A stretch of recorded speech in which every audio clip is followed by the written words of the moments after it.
When I was a 20-year-old girl, I became the private chef to a successful Mormon entrepreneur. I was hired for 7 days a week with absolutely no time off, except for really serious things. For instance, I was given a little time off for surgery for an ovarian tumor during the time that I was on bed rest, although I still prepared some of the meals as I was able. I was once given an afternoon off for my grandma's funeral.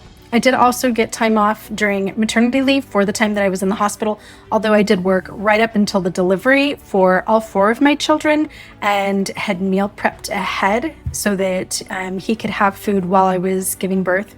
In fact, the very last thing that I did before my second daughter was born was grind the wheat to make the homemade sourdough bread for the week. And I was already dilated to 5 centimeters by the time I got to the hospital because I had been waiting for that loaf of bread to come out of the oven. Because my employer was Mormon, he did have a bit of a specialized diet.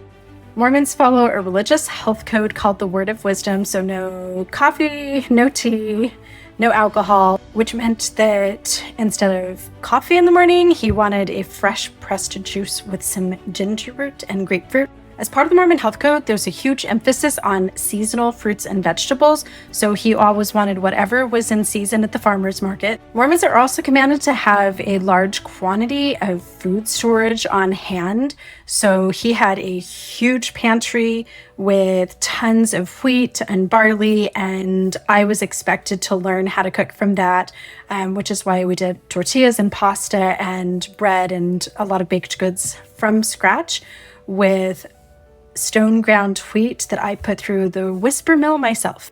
My responsibilities included everything around the preparing of food, including knowing all of the nutrients contained in the foods that I was making, portion sizes, calorie count. I was responsible for all meal planning, all shopping, all rotating of the food, cleaning out the fridge, cleanup, etc. Some of his very favorite meals were deer stroganoff with deer that he had hunted himself, prepared with my homemade egg noodles and locally harvested mushrooms. Sourdough waffles made with, of course, freshly stone ground whole grains, topped with maple butter and blackberry jam that I had personally picked the blackberries by myself and turned into the freezer jam. And habanero sliders on homemade brioche buns. I should mention that I did not ever receive a paycheck for working as a personal chef to this successful Mormon entrepreneur. I worked exclusively for room and board, my personal items were purchased for me, and I had the use of the family car. Also, in my contract, I was not able to break the contract. It was for the duration of my entire life. Only he could break the contract. And when he did, at 24 years, I did not receive any severance pay or retirement or any type of compensation for the 24 years that I had served every breakfast, lunch, dinner, snack, picnic, smoothie, etc. Personal chef? Oh, did I say personal chef? Sorry, I meant wife. I was a Mormon tradwife. Dear traditional husband, she does not love you. She loves what you do for her. Not that she never loved you. She may have back when she was 19 and decided to marry you and have babies with you and clean your house and cook your food instead of graduating from college and building her own financial future. But that love faded 3 babies ago. And it's also possible that she never loved you, that you were just what her Christian daddy wanted her to do to preserve her purity, or what the Bible told her she was supposed to be doing at age 19 or 20, or what her Christian mama told her she needed to do if she ever wanted that big house in the suburbs.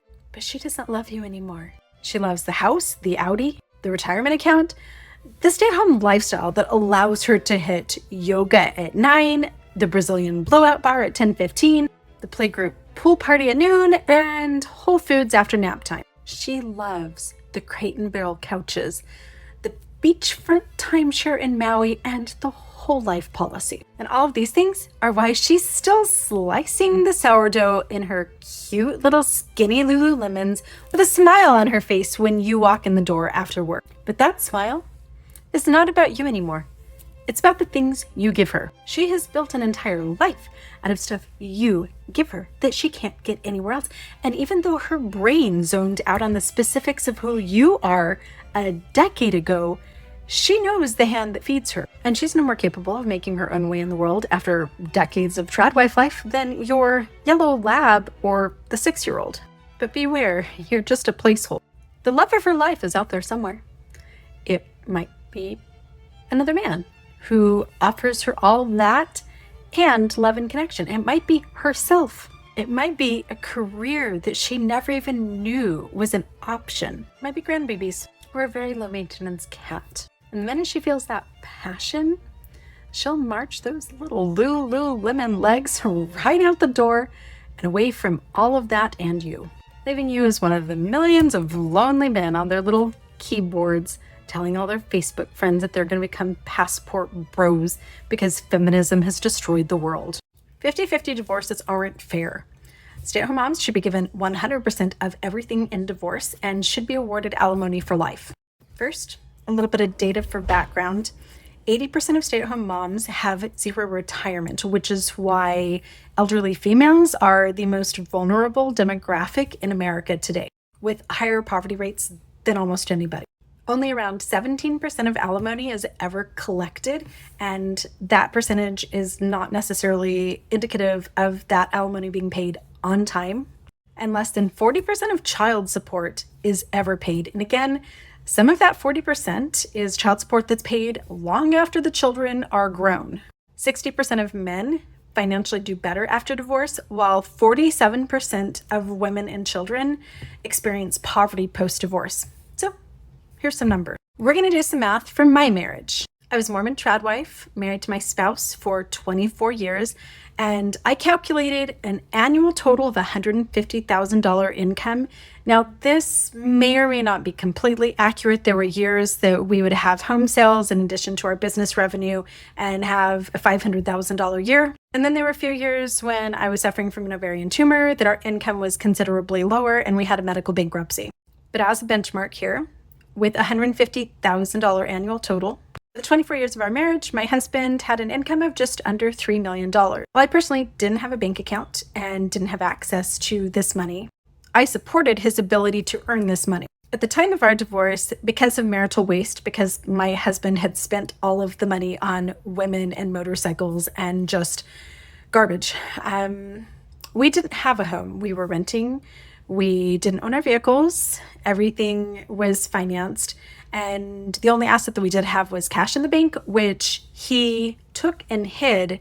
So when we divorced, I had nothing.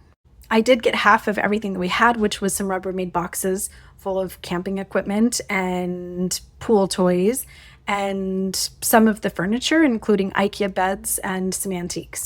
But let's say, like many people who have been married for some length of time, that we had assets to divide, and we had divided everything 50-50. And let's say that I took with me $100,000 from the sale of a home and vehicles and other things.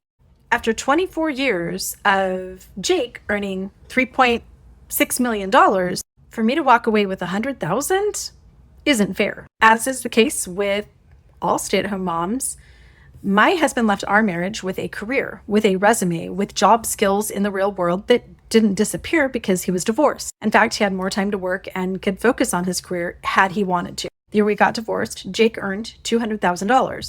At the time of our divorce, I was a stay-at-home mom and my income was zero. As I previously stated, we had no assets to divide, so the money that I took from our marriage was also zero. Which is why I do videos about how that I had to borrow money from friends to put gas in my car, and I fed my kids with boxes of food from Catholic Charities and the Mormon Bishop Storehouse. To compensate for the income disparity, my husband was court-ordered to pay around $2,600 a month in alimony and child support for a total of about $31,000 a year, making my income over $160,000 less than his. By the way, my ex-husband only actually paid alimony the first month after our divorce, and then intermittently for a little bit after that, I no longer receive any alimony.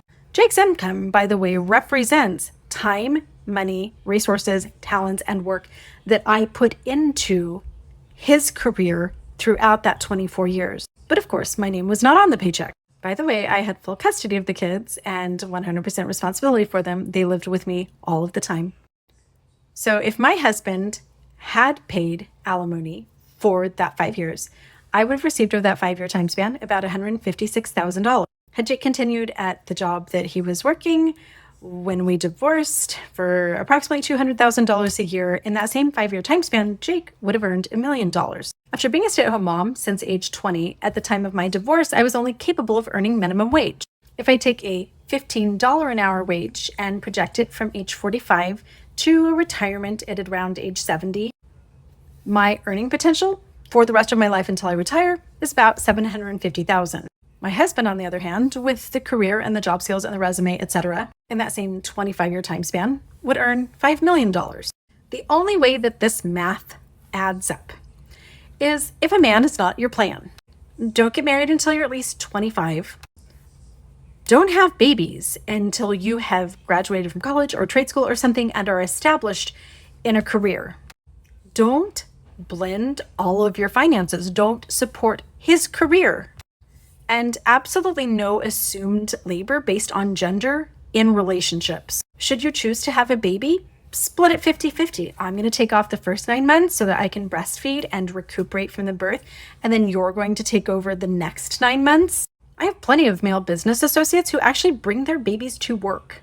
Separate bank accounts, and should you take the very dangerous risk of being a stay-at-home mom for any length of time, your working spouse should be paying you a monthly salary, which goes into an account that a family law attorney has designated as just yours with a prenup, so you aren't walking away with zero. I hope that this little math lesson demonstrates for everyone that 50-50 isn't fair, not for a stay-at-home mom type of situation, because the men take job skills and future revenue and earnings for the rest of their lives that you missed out on because you were doing a very important job that didn't generate revenue and didn't come with a retirement account.